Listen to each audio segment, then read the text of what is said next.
నైమిషారణ్యంలో వెంకటేశ్వర స్వామి temple ఉంటుంది and పక్కనే rooms ఉంటాయి. మేమైతే అక్కడే స్టే చేసాము. అండ్ పొద్దున్నే నదీ స్నానానికి వెళ్ళాము. ఆ తర్వాత హనుమాన్ గడికి వెళ్ళాము.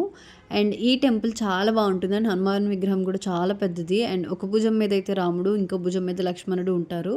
ఆ తర్వాత వ్యాస్ గద్దికి వెళ్ళాము. అండ్ ఇక్కడే మన వేదాలని 4 భాగాలుగా విభజించారు. అండ్ ఇక్కడ లోపల ఒక చెట్టు ఉంటుంది. ఈ చెట్టు కనిపిస్తుంది కదా, అది 5000 ఇయర్స్ ఓల్డ్. ఆ తర్వాత చాలా పవర్ఫుల్ ప్లేస్ అయిన చక్రతీర్థంకి వచ్చాము. ఇది డైరెక్ట్గా బ్రహ్మ విసిరిన చక్రం అనమాట. అండ్ 88,000 మంది ఋషులు ఇక్కడ తపస్సు చేశారు. అండ్ ఇది చాలా పవర్ఫుల్ ప్లేస్. తప్పకుండా స్నానం చేయండి. అక్కడే దగ్గరలో లలితాదేవి కూడా ఉంటే అక్కడికి కూడా వెళ్ళి దర్శనం చేసుకున్నాము. చాలా మంది దీన్ని ఒక శక్తిపీఠం అన్నారు, కానీ ఇదైతే శక్తిపీఠం కాదు. అండ్ అక్కడ అయ్యాక లాస్ట్ రుద్రకుండానికి వెళ్ళామన్నమాట. ఇక్కడ కనిపిస్తున్న ఫ్రూట్స్ని రుద్రకుండంలో వేస్తే దేవుడు నైవేద్యంగా కొన్ని తీసుకొని ప్రసాదంగా మనకు కొన్ని ఇస్తారు.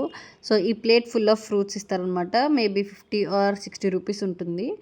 అండ్ పైకి వచ్చినవి మనం ప్రసాదంగా తీసుకోవాలన్నమాట. And that's it for this video. See you in my next video. Until then bye guys, with love, Harshu.